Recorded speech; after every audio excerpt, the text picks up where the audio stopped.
কলির লম্বাই হিসাব, লম্বা আসলে আপনার 44, 44 থেকে কান্দার আধা 8 ইঞ্চি আপনি বাদ দিয়ে নেবেন। তাহলে 44 থেকে 8 ইঞ্চি বাদ দিলে থাকবে কত? 36। কলির ঝোল 36 হয়ে গেল। তারপরে যাবেন আপনার দামনে বেঁধে, দামনটা আছে আপনার কত? 25। আর কাপড়টা কাটলেন এখানে কত? 8.5। 8.5 কাটা হলো না? এখন কাপড়টা মাঝখানে ডাবল আছে, তাহলে হিসাবটাও ডাবল করে দেন। 8.5 হয়ে যাবে 15.5। 1 ইঞ্চি সেলাইটা বাদ দিয়ে নেবেন, 14.5 থাকবো। আচ্ছা, তাই আপনি হিসাব করেন যে 8.5 কাটলাম, হাফ ইঞ্চি বাদ দিলাম, 7.25 থাকবো। 7.25 হয়ে গেল 14.5। একই হিসাব। 14.5 থেকে যাবেন আপনি কোণে 25 পর্যন্ত। তাহলে 14.5 থেকে 25 পর্যন্ত যেতে আরও কত ইঞ্চি লাগে আপনার? 10.5।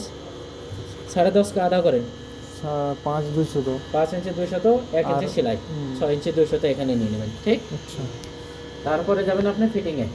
ফিটটা আছে আপনার কত? 20.5। আর সিনার ওই জায়গায় কাপড় কাটলেন কত? 8.5। 8.5 হয়ে যাবে আপনার 16.5। 1 ইঞ্চি বাদ দিয়ে নেবেন, 15.5 থাকবে আপনার।